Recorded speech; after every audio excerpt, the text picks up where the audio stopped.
Study IQ IAS, अब तैयारी हुई अफोर्डेबल। राइट फ्रेंड्स, प्रीलिम्स के लिए बस 100 डेज के आसपास ही रह गए हैं और फॉर दोज ऑफ यू जो अभी तक अपने आप को प्रीलिम्स की तरफ रीओरिएंट नहीं किए हैं, आपके लिए एक अनाउंसमेंट है और ये है कि अब now would be a good time for you to go ahead and reorient yourself fully to prelims preparation.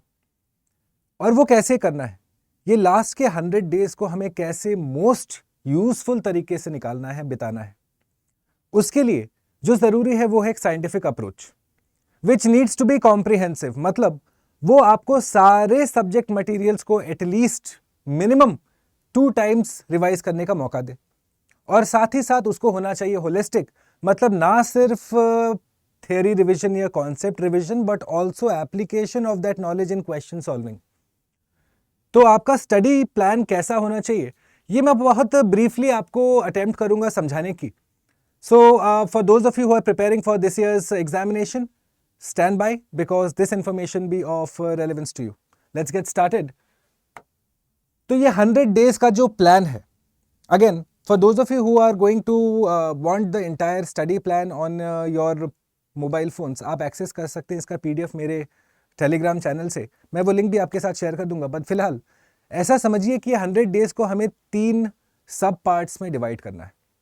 Okay, रफली अगर आप देखेंगे 100 डेज मतलब रफली around what 14 weeks. Okay, 14 weeks मतलब we need to go ahead and utilize this 14 weeks in the most efficient manner. और वो आप कैसे करेंगे, तो पहला चीज समझिए कि you need to give yourself time to fail. मतलब क्या है इसका, कि अभी आप गलती करने का टाइम अगर है तो गलतियों से सीख सकते हो आप। तो इसलिए आपका स्ट्रैटेजी ऐसा होना चाहिए जहां पे आप अपनी गलतियों को भी पहचाने। You need to give yourself the opportunity and the time to fail so that you can go ahead and rebound before the prelims examination on the 26th of May. So my friends, first let's look at the syllabus. By and large अगर आप देखोगे तो आपका GS1 paper आप 7 सब sections में divide कर सकते हो और आपका GS2 पेपर CSAT पेपर उसको 3 सब सेक्शंस में डिवाइड कर सकते हो। और हमारे पास है 100 डेज मतलब 14 weeks. So what I am going to do is first I am going to divide it in a week wise fashion. Why is that? Because आपको डेली गोल्स के साथ आपको वीकली गोल्स की जरूरत है। और आपका डेली गोल्स ऐसा नहीं होना चाहिए कि कट टू कट चल रहा है कि 9:30 से 11:30 में ये करूंगा, फिर 11:35 से वो करूंगा। Have a by and large overview कि मुझे इतना सिलेबस कंप्लीट करना है। अपने आप पे टाइम का बंदिश मत डालिए, अपने आप पे कॉन्सेप्ट के अंडरस्टैंडिंग का बंदिश डालिए। करेक्ट? तो this is what we are trying to attempt to do. Now in the first 4 weeks, week 1 to 4, what should be your strategy say beginning tomorrow? First, let's understand that you cannot go ahead and understand any other book if you have not gone through the NCERTs. NCERTs मूल मंत्र है। तो NCERT को समझने के लिए सबसे पहले आपको क्या करना है, 11th और 12th का ideally of every subject you are suppose to go through the NCERTs intensively. पर क्या सिर्फ NCERTs पढ़ के ही आपका सिविल सर्विस प्रीलिम्स गारंटी हो सकता है? I don't think that would be a fair assertion, because my friends in my limited experience what I found is that the NCERTs, जो NCERT का किताब है, उसे आपको एक सिलेबस बुक की तरह लेके चल रहा है। वहां का एक एक शब्द, एक एक टर्म, एक एक line, you should know the cause effect of it, the why, the how, the when of it.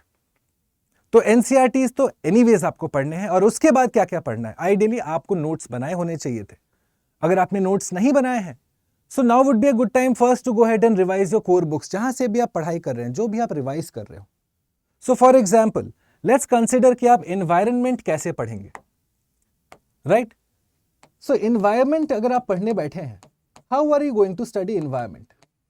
Let's take an example, you will apply the same example in the other subjects also. So for example आप पढ़ रहे हो about say environmental laws. Now if you are just understanding in isolation कि अच्छा wild life protection act 1972, कुछ points, उसके बाद environmental protection act 1986, something points, that is not enough. Please realize that that is simply not enough. आपको समझना है सारे laws एक क्रोनोलॉजी में, आपको थॉट प्रोसेस समझना है as to why something has happened, why a law has been introduced. For example, जब आप फॉरेस्ट राइट्स एक्ट पढ़ रहे होंगे 2006, you have to understand the backdrop of the forest rights act, कि किस बैकड्रॉप में ये आया। अगर मैं कंपेयर करना चाहूं say the forest policy of forest rights act 2006 versus say that of the Mughals और of the East India Company, the British colonial masters, तो आप कैसे कंपेयर करोगे? What was the difference, right? Plus चलिए क्रोनोलॉजिकली तो आप समझेंगे ही, ऑब्वियसली क्रोनोलॉजिकली आपको पॉलिसीज या करंट अफेयर्स को समझना है, पर साथ ही साथ you need to be understanding whether there were any recent changes, कुछ अमेंडमेंट्स हुए हैं, अगर अमेंडमेंट्स हुए हैं तो क्यों हुए हैं, what is the thought process. For example, अभी हमें पता है कि wild life protection act recently amend हुआ है, करेक्ट? तो क्यों हुआ है, क्या चेंजेस हुए हैं, मतलब आपको फैक्चुअल डिटेल्स तो पता होना ही चाहिए, पर साथ ही साथ you need to have a fair idea of the analysis also, कि अगर wild life protection act 1972 amend हुआ है, so that has been done to make sure that it better integrates with the CITES mechanism. आपने देखा होगा schedules घटे हैं, 6 से 4 हो गए हैं, तो क्यों हुआ है, आखिरकार क्यों हुआ है? सिमिलरली अगर आप स्पीशीज पढ़ रहे हैं, यू शुड बी अवेयर कि ये स्पीशीज क्यों थ्रेट में है, what are the threats, what are the challenges, what are the conservation efforts. सिर्फ जानना कि ये स्पीशीज क्रिटिकली इंडेंजर्ड है, ये स्पीशीज इंडेंजर्ड है, ये स्पीशीज वल्नरेबल है, that is only part of the knowledge that you are gaining. Again, at the same time, to go ahead and capture all of this, recall it and then apply it in a question is another deal. Which is why मेरा आपसे suggestion रहेगा कि पहले 4 week में you go ahead and focus purely on NCERTs and at the same time start your MCQ solving process. Okay, your NCERTs plus your core books in the ratio 75-25. मतलब अगर आप रफली if you are studying for say 10 hours daily, तो you would be expected to go ahead and at least solve questions for 2 hours, और 8 घंटे आप theory पढ़ेंगे, और थ्योरी भी ऐसा कि नोट मेकिंग के साथ पढ़ेंगे। नोट्स अभी भी आप बना सकते हो, और नोट्स बनाएंगे आप, क्योंकि रिविजन जब आप करेंगे तो बुक्स रिवाइज करना डिफिकल्ट हो सकता है, notes are much more succinct, much more easier to handle. Similarly आपका point of the entire 100 day pattern क्या होना चाहिए, कि ये जो रेशियो है 75-25 का, by the time I am approaching my week 8 to week 14, ये रेशियो अब इन्वर्स हो जाए। मतलब मैं 25% ऑफ द टाइम ही बस GS1 और GS2 की अगर थ्योरी देखना है तो थ्योरी देखूंगा, बाकी टाइम MCQs पे ही फोकस करना है। और क्या नए MCQs बनाने हैं? नहीं। अगर आपने मेरे प्रीवियस वीडियोस देखा होगा, मैंने आपको बहुत दफा कहा है कि the name of the game is repetition. अगर आपको अटेम्प्ट्स रिपीट नहीं करने हैं तो आपको कॉन्सेप्ट्स, अपने पेपर्स रिवाइज करने होंगे। तो जो सब आपने MCQs पहले बनाए हैं और शायद आपने गलत किया हो, तो फर्स्ट आइडेंटिफाई कि गलत क्यों हुआ। Was the knowledge base lacking, or I knew the question's answer but I could not come to the options? पहले ये आइडेंटिफाई करिए कि गलती कहां हो रही है, एंड इवेंचुअली वो सारे गलतियों को आप वापस से देखिए, so as to not make those mistakes again. Okay guys, the key is repeat your concepts, repeat your books, repeat your notes, repeat your MCQs also, in case you're not looking to repeat your attempts. और अगर आप ये खुद से पढ़ रहे हैं, my best wishes are with you, but if you are someone who requires help, if you require someone who requires a bit of guidance, well, here is a fantastic opportunity for you to go ahead and connect with the SIP Plus program, the Success in Prelims Plus program of Study IQ. ये Basant Panchami cell इसका on है, classes बहुत जल्दी शुरू हो रही है, और जो मैंने आपको अभी तक पूरा बताया, that the crux of the discussion is कि ये आखिरी 100 दिनों में आपको पढ़ाई के साथ साथ क्वेश्चन सॉल्विंग की तरफ भी अपने आप को रीओरिएंट करना है। So for those of you who would like to go ahead and connect with this SIP Plus program, I am responsible for geography, for environment, disaster management, plus obviously reading comprehension of CSAT.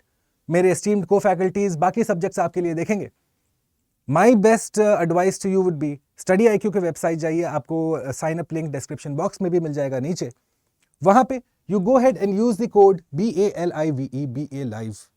Why? Because again that assures you a good discount, plus हम और आप साथ में देखेंगे the subjects that I have just told you about. It will be of utmost help to you. और अगर अभी तक आप प्रीलिम्स आपका हर्डल बना पड़ा हुआ है, you need to identify that a problem needs to be solved. You need to be doing something different, something exclusive, so as to not make the mistakes of the previous attempts. Right, my friends? And for those of you who are preparing long term, well, the February English batch, the 2025 English batch, अगर 2025 या 26 में आप appear कर रहे हैं, तो ये long term batch आपके लिए मैं रेकमेंड करूंगा. यहाँ पे ऑब्वियसली हम आपको बेसिक से उठाएंगे, जो कहते हैं एकदम फंडामेंटल से आपको समझाना. That before I go ahead and discuss tipping point with you, I will first go ahead and teach you what are greenhouse gases, what is climate, how is it different from weather, और उसके बाद हम समझाएंगे climate change, और उसके बाद हम समझेंगे tipping point जैसे advanced concepts. Right? So this is the agenda of the GS Foundation course. Also the sign up link in the description box. You will make sure to use the code BA Live on the payment page. As I told you, आपको मिलेगा एक अच्छा खासा but बहुत छोटा सा discount और more like a gift from my side. Right, my friends, I hope this discussion was useful. If you have any questions, you can go ahead and connect with me on my Telegram channel or on my Instagram channel. कोई भी आपको सवाल हो, strategy related guidance हो, अगर आपको कोई pain points हैं, you will let me know. I'll try my best to address it for you. On that note, this video comes to a wrap. Please do consider liking this video before you go off. Thanks for watching. Bye. Study IQ IAS. अब तैयारी हुई affordable.